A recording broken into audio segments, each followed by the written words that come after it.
This video is sponsored by Geeetech.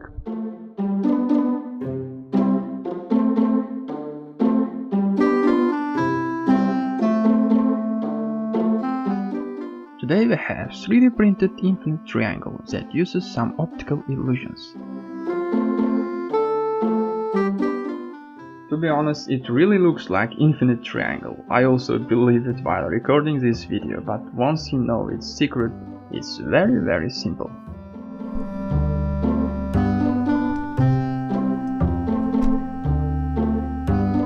Let me show you how does it work once more.